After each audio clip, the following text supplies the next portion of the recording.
When we think of cardiovascular disease, many medical professionals focus on contributory factors such as high BMI, raised blood pressure, type 2 diabetes. But what if one of the causes of these and many other conditions all came down to your gut and the trillions of bacteria living there? And whether those bacteria are healthy or unhealthy is heavily influenced by the food we eat and the lifestyle that we lead.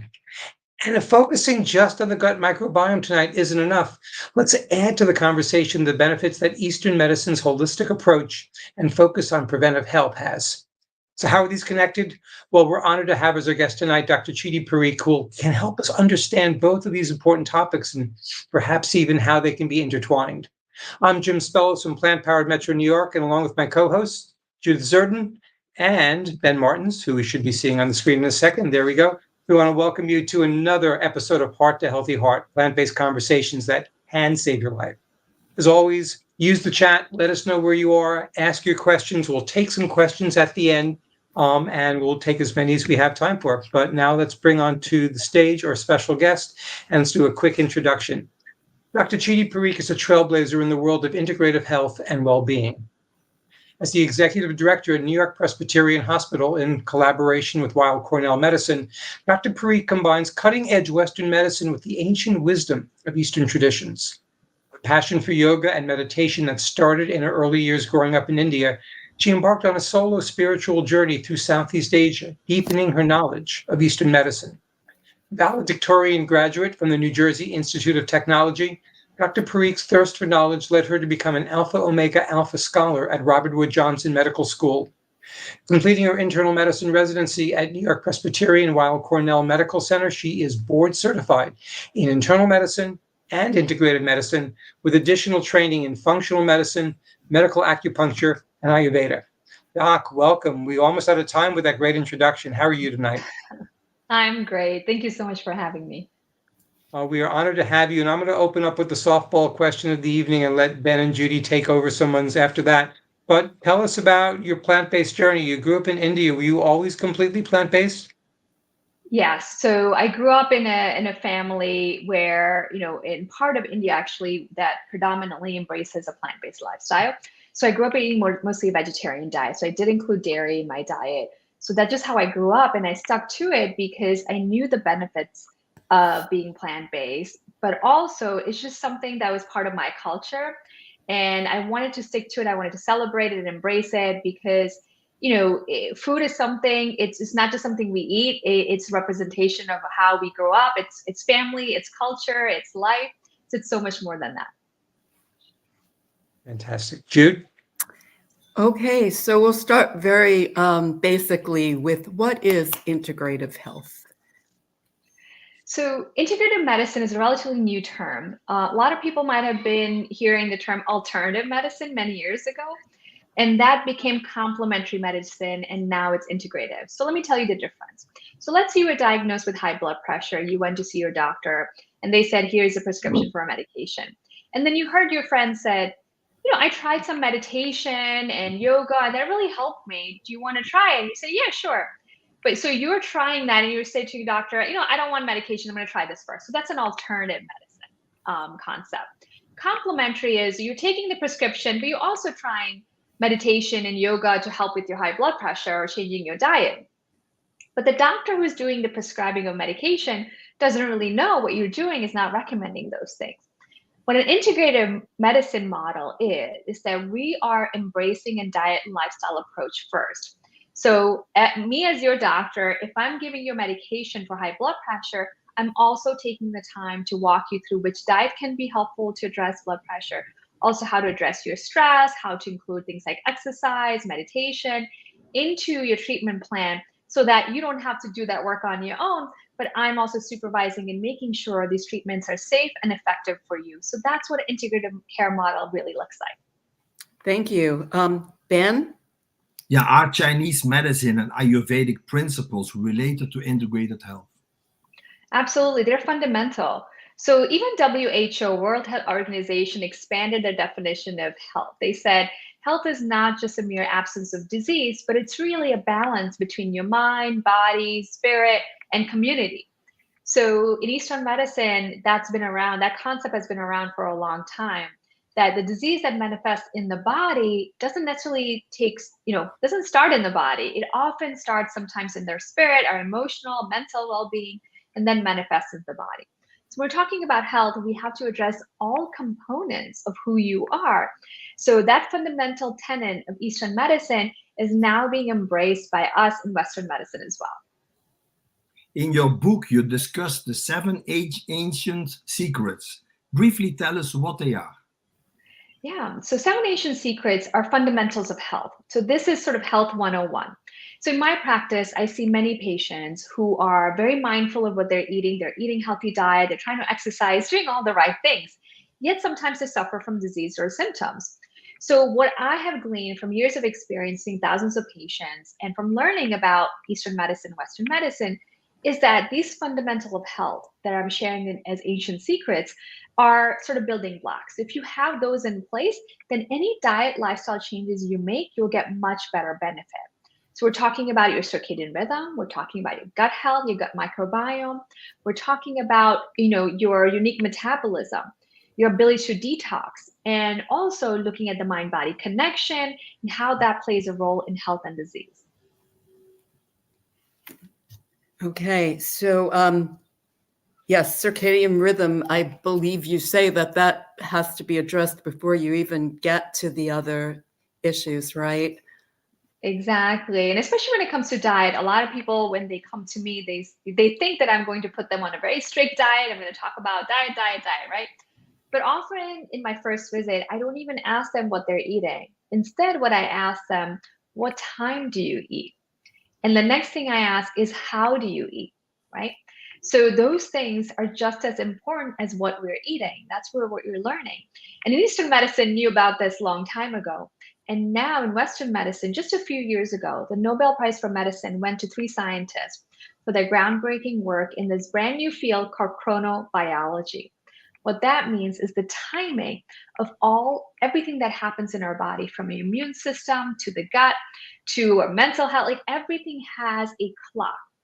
So when we're synchronized with our internal body clock, which is a circadian rhythm, we're much less likely to have all sorts of diseases, from cancer to obesity, to diabetes, to heart disease. So it makes sense. This is the first chapter, first ancient secret. And first thing I focus on with my patients, and I say, routine, routine, routine. So let's synchronize our body clock with everything around us, and then you can get much better results from the diet changes, exercise, to everything else you're doing.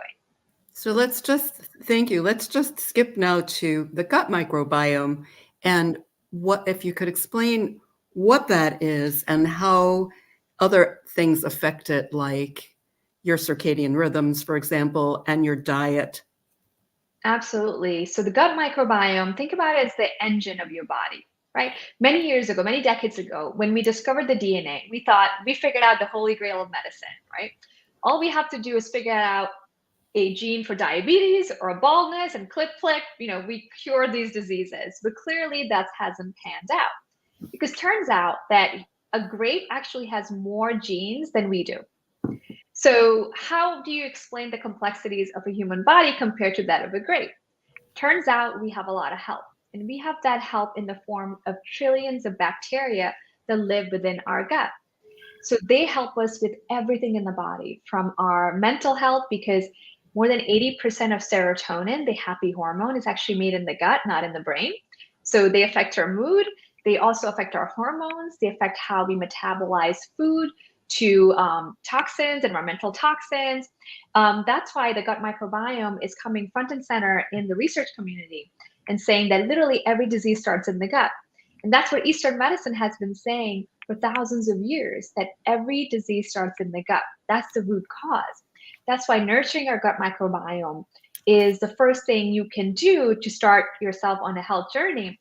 And we do that by feeding the bacteria the right type of foods. And we have to be a good host to keep them around for a long time and keep them doing what they do best.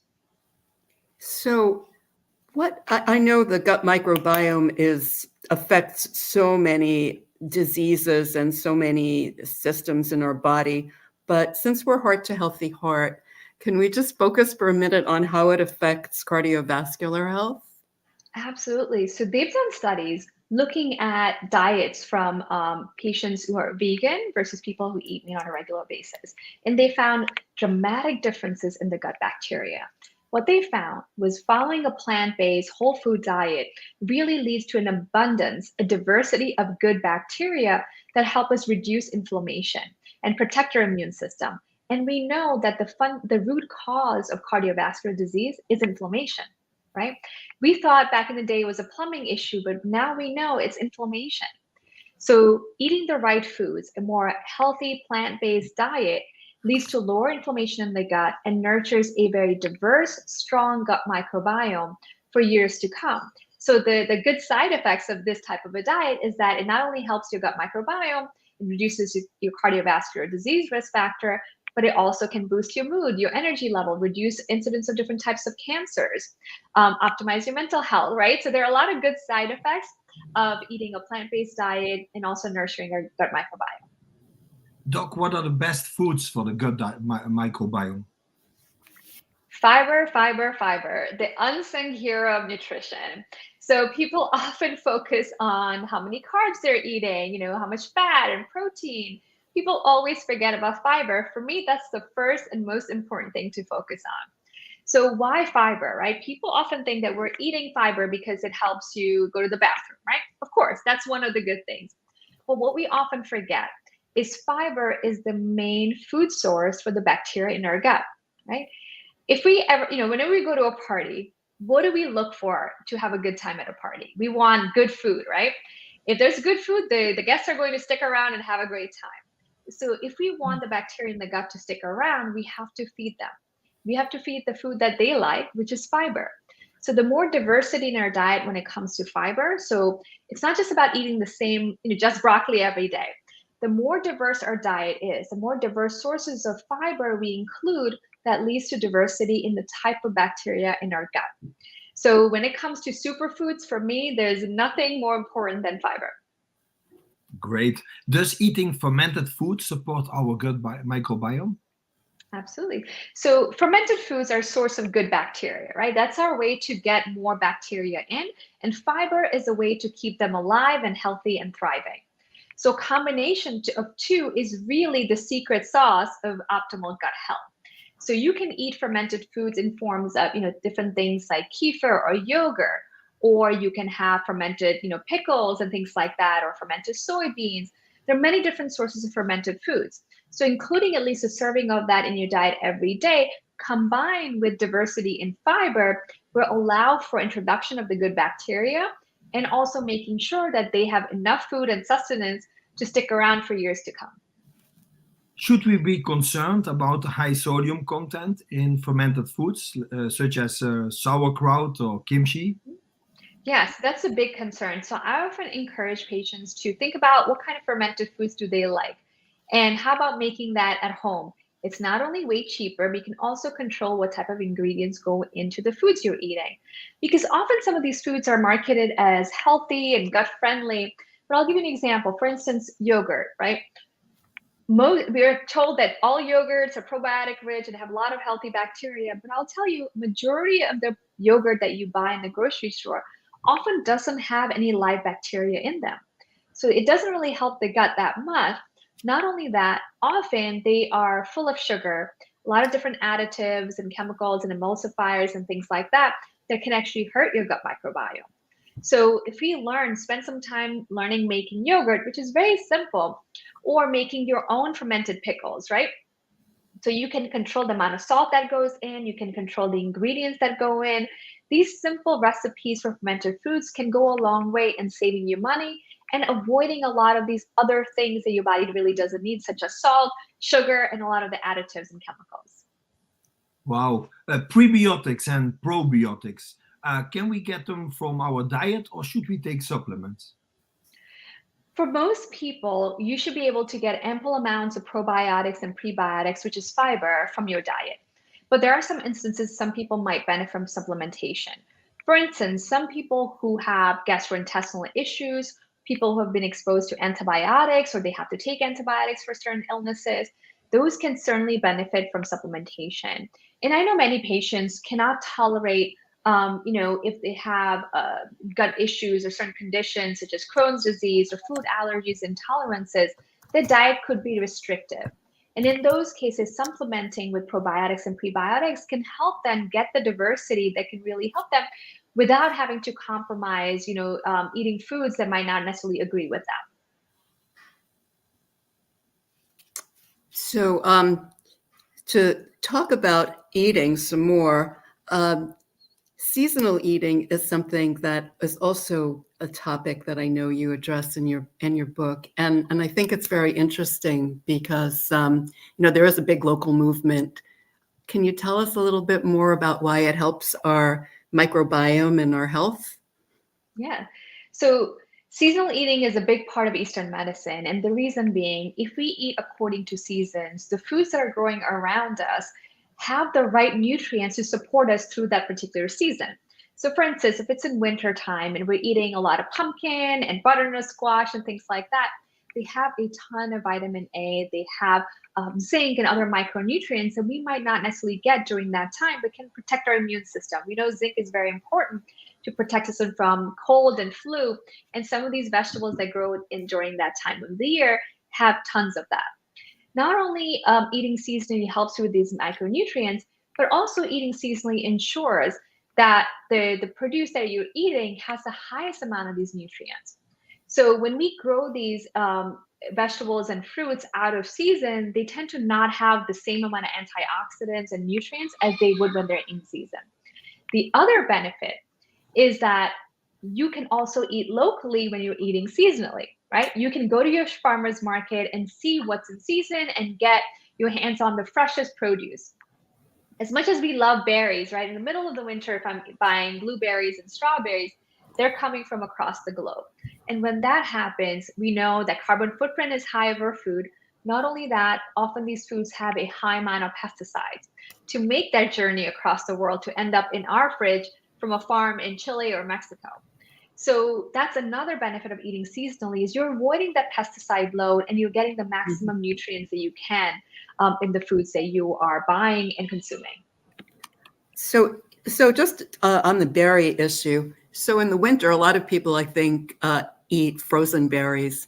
Are those still good for you? Because they're freezing them, I guess, right after they're picked. Would they? Exactly. That's an excellent option. It's also a cost-effective option. So I often recommend my patients to, if it's blueberry season, stock up your freezer, get the freshest blueberries, freeze them, because it'll preserve the nutrient content. And then also you're minimizing the pesticides exposure that you get when you're buying food that's traveling thousands of miles. So. Right.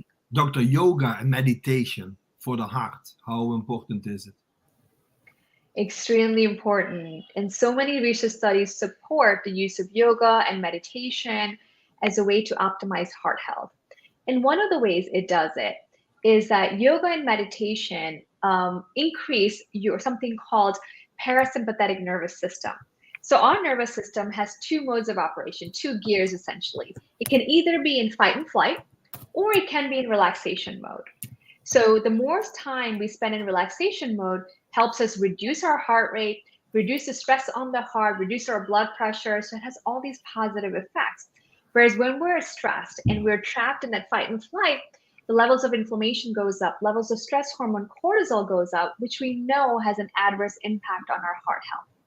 So strengthening our nervous system through using yoga, meditation techniques, breathing exercises can make our heart stronger, more resilient.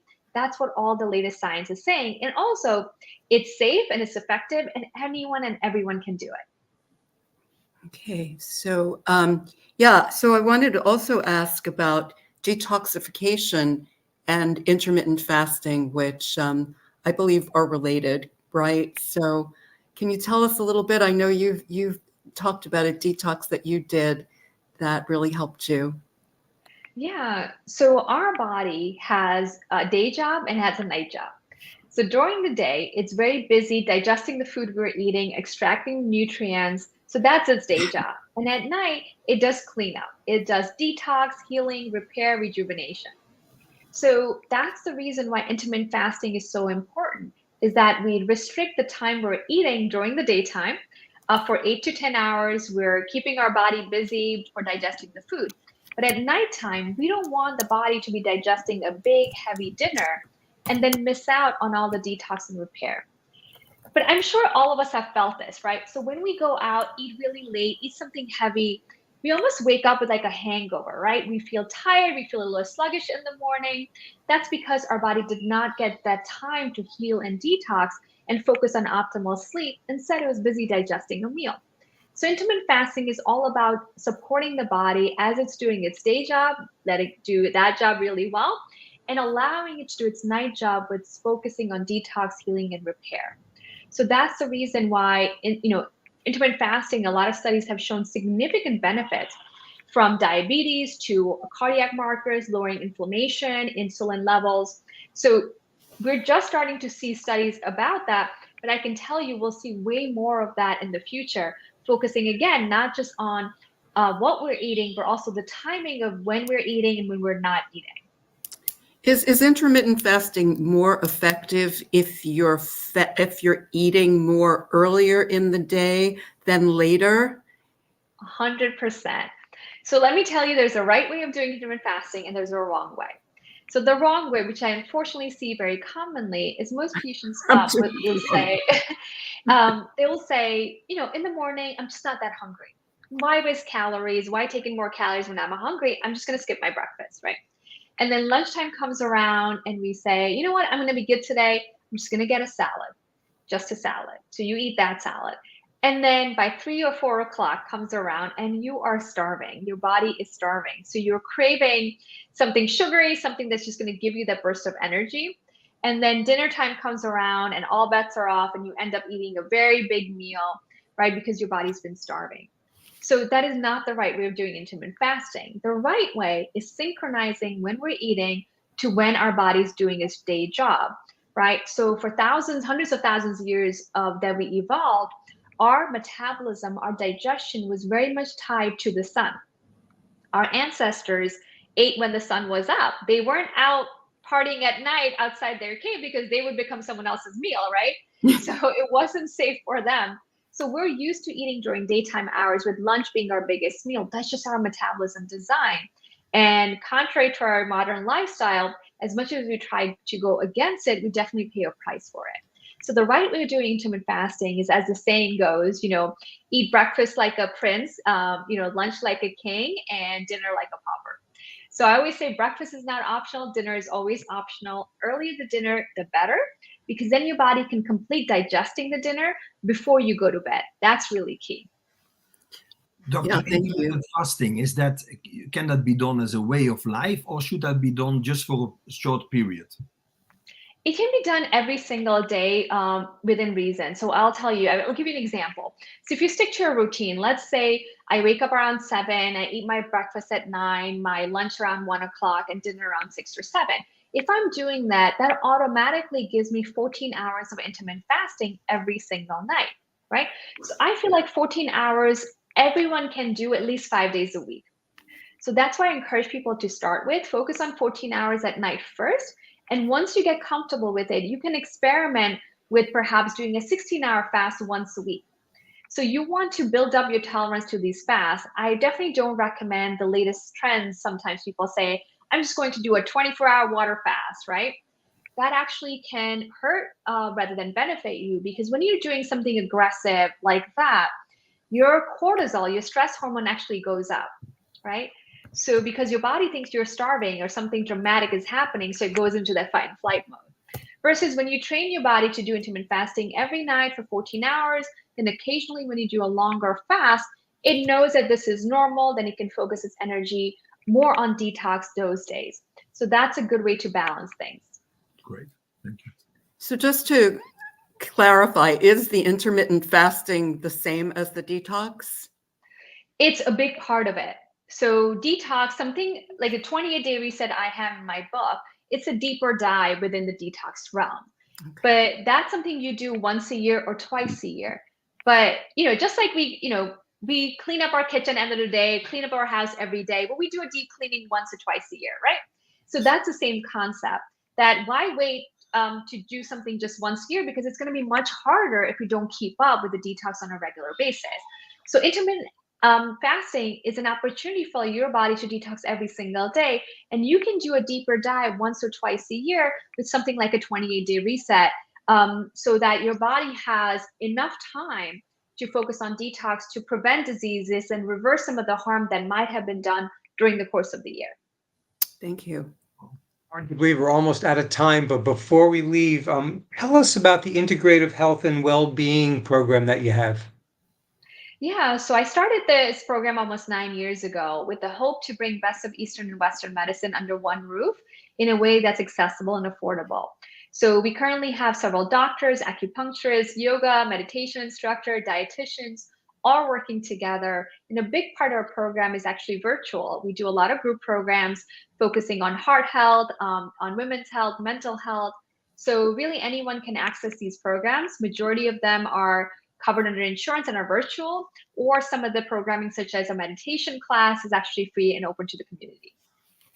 Before we get to you talking about the book, question just came in. I just want to ask that, should you adjust the times you take medications if fasting? It depends on certain medications. Most of medications, the two groups of medication I am cautious about. One is for diabetics, because that does need to be around your meal time. So if you're doing a longer intermittent fasting, 14 hours or more, you might have to adjust the timing of your diabetes medications. And the other one is a thyroid medication, because that does need to be taken on empty stomach. So you just want to be mindful of those two specific classes of medications. And always ask your doctor whether it's imperative to take it on an empty stomach or can it be taken with meals. Yeah.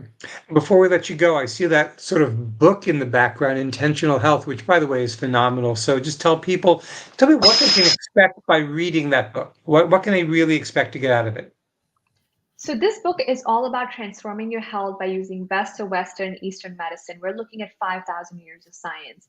And I made it very easy for readers with simple patient stories, actionable key takeaways that you can implement in your day-to-day life to attain optimal health by really embracing and tapping into your body's intelligence. I strongly believe that our body is incredibly intelligent, and everything we need to lead a long, healthy life is right here. So getting to understand your body better and understand how to bring it back to balance is a skill that we all can learn, so that we live optimally for years to come.